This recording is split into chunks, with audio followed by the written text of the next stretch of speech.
Hi, and welcome to Dr. Mix featuring Anthony Marinelli. How you doing, Anthony? I'm doing better than ever, actually. Feeling really good. That's a very nice intro. Even with the hands, it's good. Yeah. So, as you may know, I have analyzed Michael Jackson's Thriller, the song Thriller, in the past, and I have reconstructed to the best of my abilities. But of course, I only use my ears. Today, I am so lucky to be sitting down with the man who designed that bass sound, those synthesizer sounds. So we're gonna kind of set the record straight. Some of the things that I understood of the song weren't quite correct. So I would begin by playing Michael Jackson's Thriller. Come on, let's get demonetized together. That was a sound effects person. The thunder is crazy. Do you know how that was done? Sound effects. Like Quincy just called in real sound effects people. So it probably was like a piece of...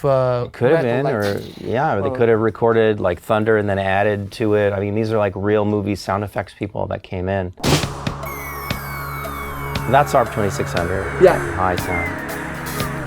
A starlight sound. What is that? Starfall. The starfall. Falling Star, actually. Falling Star. It was kind of like a Michael thing. He just called it that. I guess like Wishing Upon a Star, you know, how kind of fit Michael to be the way he imagined things.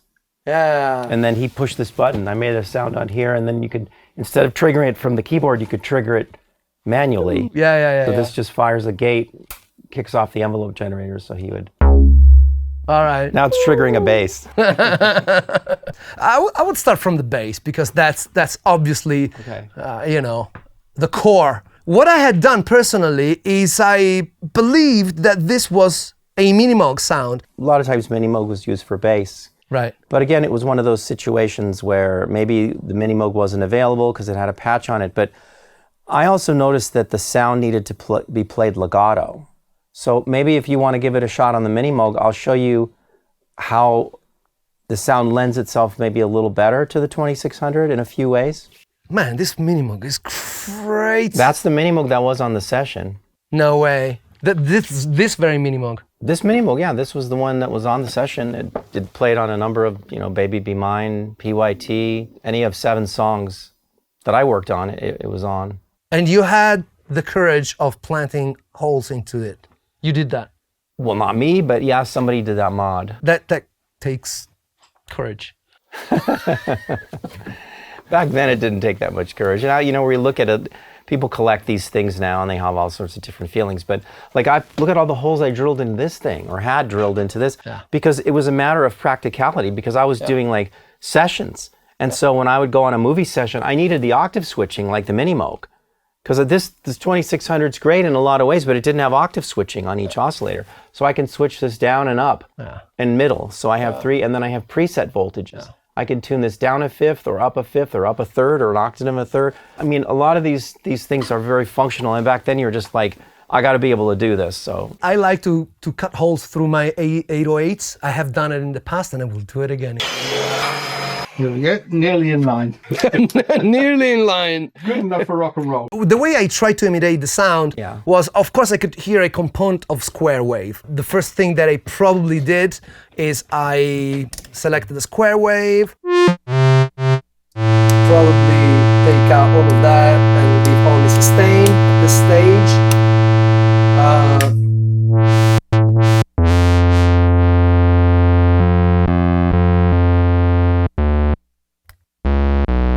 now you can get low.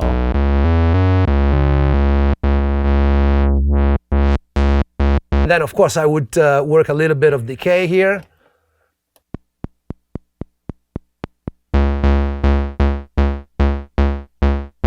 Bit of contour. Contour, which is like modulating the That's filter. Right.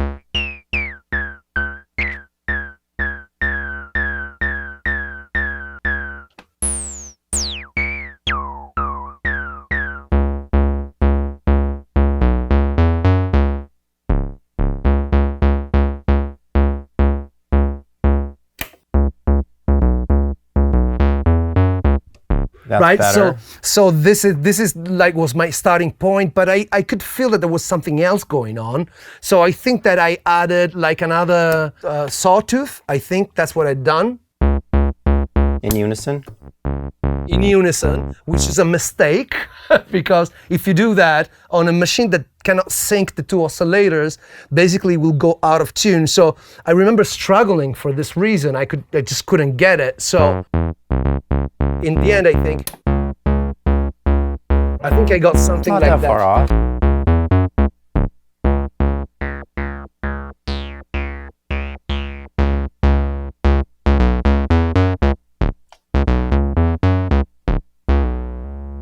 But there is this problem now. That's the biggest problem. That's the biggest problem. And what is that problem? The problem is that you don't get re-triggered because this is like a series of resistors, doesn't Yeah, it? it's a single trigger instrument. Single trigger. That's And the 2600 can be either. You can set it to single trigger mode or multi-trigger mode. And all it means is that you can play legato on the 2600 and you can't really play legato on a mini mode. I mean, you can, but only on the way down. Like you can do like this, but you cannot do. Because it's low note priority. It's prioritizing the note that's already down, which is the lower note. Now, if you had an all sustain type of sound, it doesn't matter. You can play legato going up. Right.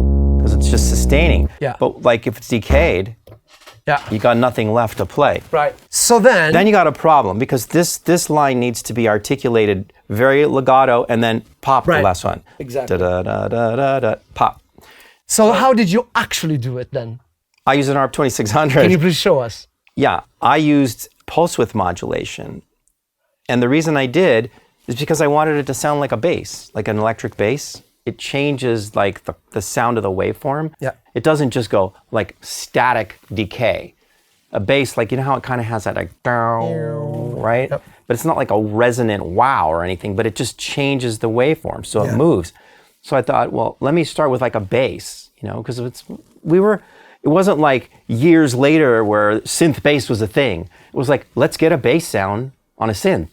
So I started with that, and then you could fool with the resonance and all that. So those are the two sort of key features of the sound. Now this is the sound like kind of done.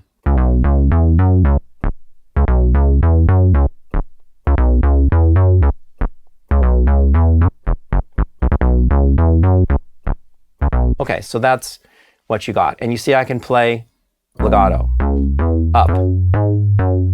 Yeah. If it were single trigger, Yeah. so it'd be like mini moog, you have to play it like this. That's right.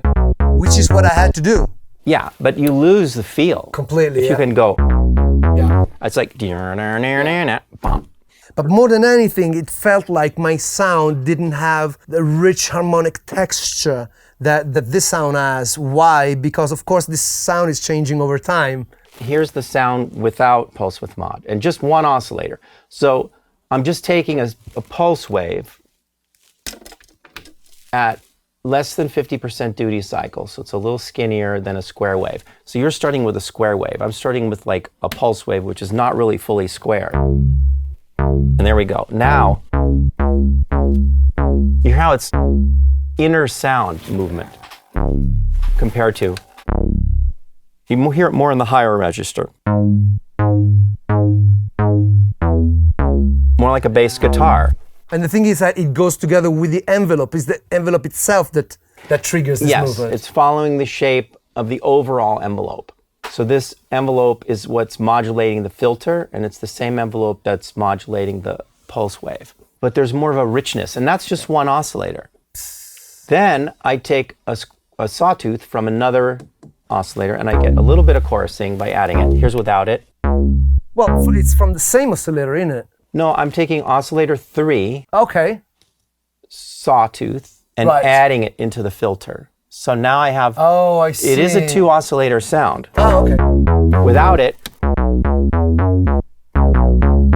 it's a little fuller. That's Yeah. the 10% difference Yeah. between a Ferrari and any other car. I mean, you pay all the extra for all those little things, right? So, and another trick for me was going back to the first oscillator, the oscillator that has the pulse wave in it, I add a sine wave.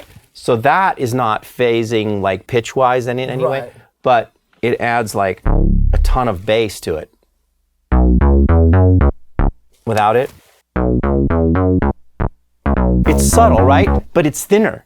Someone will say to me, wow, your bass sounds have more bass in them. Yeah. It's like, well, I had a sine wave. You know, just like why do you listen to like rap music that has all that big booming stuff? It's just they only use a sine wave. So this has got all the nuance of like a regular bass sound, but then it's got, you know, a little extra boom, and the engineer can always roll it out. Yeah. So it's not really any harm done by adding a little extra bass. You kind of really have to design the top end of your sound accurately. The envelope is super important, but then the envelope, maybe having it go to a volume envelope, a timbre envelope, and basically a pulse width mod envelope. And I just want to say, like, when making the sounds, think linearly. Like when you want to make the sound on this, let's make it. Yeah. But start with, you know, I'll go over here. Okay, so the first thing is I want to make sure the pitch is right. So yes, I got my octaves right, my waveforms, I'm going to do it the same way, but instead of using a square wave, let's use a little bit of a pulse wave, not a skinny one, but a little less than a square wave, and then this one's going to be a sawtooth. Balance them the same. So I'm not even really hitting any keys, looking at anything. No keyboard control voltage, so it doesn't track, and that's another thing you'll see. I dummy plugged the keyboard control voltage right there. So it doesn't track. Because when you go up higher, a regular bass sound, like an electric bass, gets duller as you go up. It doesn't track and keep getting brighter. So it's another characteristic of bass. So you get more body into the sound. So the keyboard control voltage is off.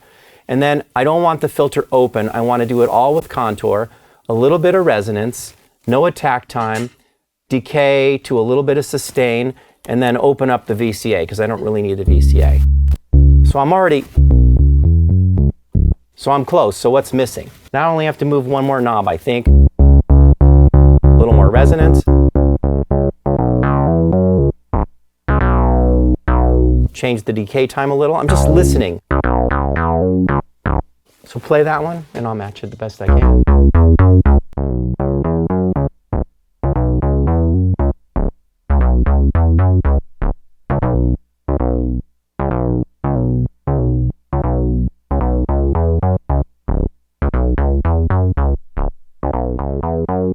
But see, I can't get that inner thickness. Yeah. And I'm having to play like this. I can't play legato. These are sort of like an inner bite, like a rod of steel that sort of.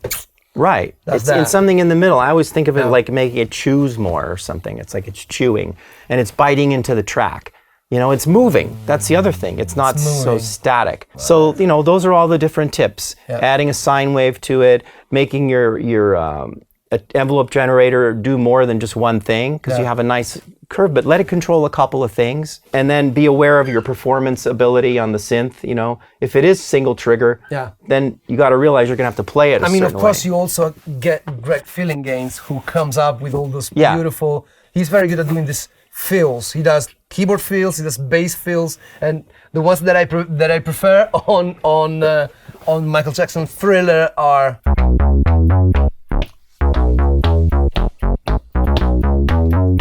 That little walk up. Yeah, exactly that. Because he never misses a downbeat, does it? Bootsy Collins teaches. Bang! Because he's the bass player still. Even though you're playing this, you're the bass player. He thinks like a bass player. I'm not gonna go off on how much I love that man. This is the more important conversation. Yeah. Now that we've done a deep dive into the sound, let's come back up to where the music lives. Yeah, you know, like it goes like.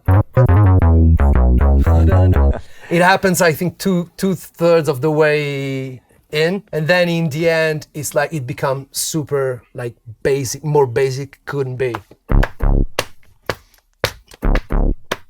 Right, just open though. It's a supporting role. Right. Well, there's a few little colors, right? That's important. Right. Because it breaks it up, keeps you awake, and keeps you listening. Yeah, this is all really there is to it, but like start from the beginning, you know, and think linearly. Like I was recommending to think linearly when making the sound, you know, pitch, timbre, duration, amplitude.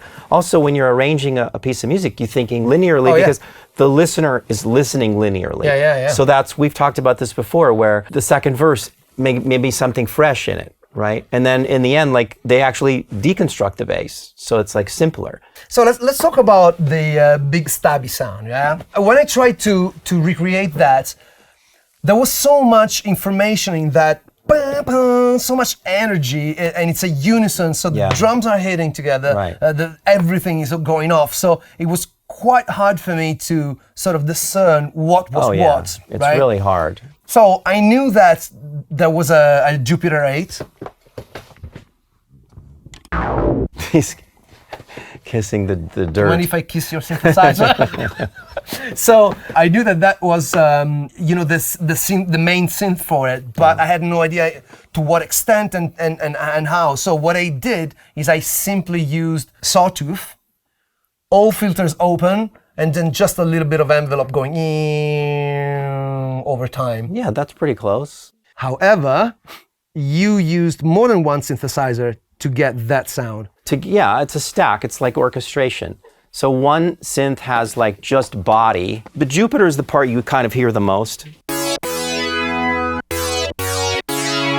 Because it's got the brightest sound characteristics and it sweeps. Did you double track it? Did you overlay it? Did you do anything I'm else? pretty sure, probably. Right. I mean, we didn't have like endless tracks, but Bruce allowed tracks and he used more multi-tracks. Yeah. And he would bounce. It would bounce, right. You know, and then like you might have doubled it and then the next day it had to go because the guitar needed an extra track. So that was the dynamic nature of how the album had to be created. You couldn't just keep going track. It was like, let's get it. And then the next day, if something else beats it, we got to say bye. Most people have problems with commitment. No. Not me. You can't. And listen now. There's a slow chorus.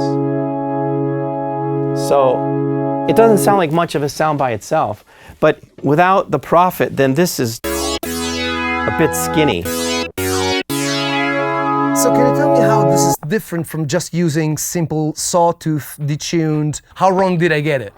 Well, I don't know. I'd have to hear what you did, but I think it's a matter of how they're put together that makes it the whole. Right. Because it's not just one thing. And then there's also supporting it a pipe organ bass that's in octaves, that's on the synclavier. Oh, yeah. So it's done with FM. And that just goes on the bottom, you know, like. Might go down. I can't remember if it goes up or down. It might have gone down, but I might have to hear it. That's a third component to it. And I could tell you like this sound, let's see what it's comprised. I think there's a pulse wave. Yeah. So there's a sawtooth and a pulse wave. They're in unison. And it's just a matter of getting all the curves right. And you pick the right instrument, the Jupiter, because there's a certain sort of characteristic of the filter. And let's see. And also, if I understand well, you were filtering out as Greg was playing it, right? Yeah, I was toning it down. It's a 12 dB per octave curve on the filter. So that's important too because it's a little bit more like an Oberheim because that's a 12 dB per octave. Otherwise you get too much filter.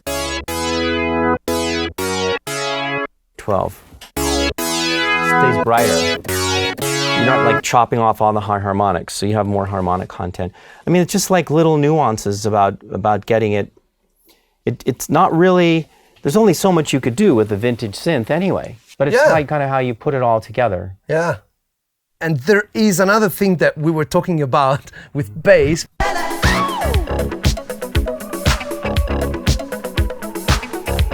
So that sound, I imitated it using the Jupiter 8. It's such an interrupting sound, or probably on an octave like very fast, and it goes. But it turns out it's not it. It's a synthesizer. Yeah, my understanding is the Casio CT401 that Michael brought. You know, it was like at the house, and he liked the frog sound. It's a preset. So in order for me to check out if that was true or not, I hopped onto eBay and I bought one. Like I literally just bought one. Thank you for shopping with us. That's so cheap. How much you get it for? Yeah, I paid 100 for it. That's super cheap. That's in the UK. That's in the UK. Yeah. Here they're going for like 400 or 500. I saw it. That's why I bought it immediately after you said it. But that's in the UK. But you could, like anybody could buy it and then ship it here. Well, this guy's only pick up. It's part of the reason that's why. Yeah. So I'm gonna have to pick it up. Stay tuned. Subscribe to this channel, in fact. Thank you. Now subscribe to Anthony's channel. Maybe after this video is finished. It does. It really does help. You know. It does. There is one last sound that I want to ask. So this is an inner line that happens inside the chord.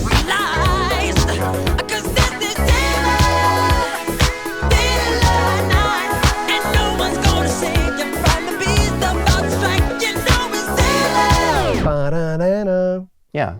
Yeah, I done that with the Jupiter 8 again, but what is that? I mean, you probably could get pretty close on a Jupiter 8. It's Mini Moog. Probably Mini Moog more so because of the wheel and being able to, that's more comfortable. Can you recreate it, please? Yeah, let's do it. So in order to build that little answer sound, you know, that's in the chorus, I would get the pitch up because it's a higher sound. I'm gonna go exactly to 8-foot stop. So that's like, this is A440. And then let's use a sawtooth waveform from oscillator 1, and not a square wave, but a pulse wave. So there's a little bit of different color between the two waveforms, and then I'll go full volume on both. So I'm working from left to right. Then I go on the filter, no initial frequency on the filter, so it's closed. And then a lot of resonance, contour, you know, pretty open, a little bit of attack time, the decay looks about right, good amount of sustain, no attack in the VCA, no decay time. Just sustain. Just sustain. So it's like a wide open VCA basically.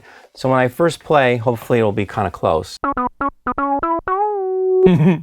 Right? So maybe I'm going to give it a little bit of keyboard control voltage so it's just a little brighter. Now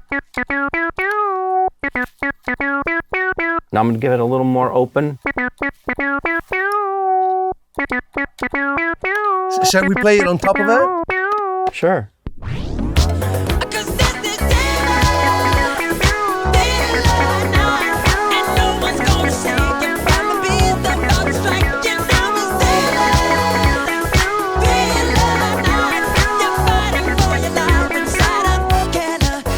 Pretty close. So that's just a quick version of the sound. And I think it's important because then you can do it. Like you just think from left to right, get the oscillator pitch right, try a couple different waveforms, whatever you think to your ear, you know, like a square wave is more hollow, a sawtooth's gonna have more rich harmonics. I decided to do a sawtooth and then a little bit of a pulse wave, not a super skinny one, just to give it a little bit of a color.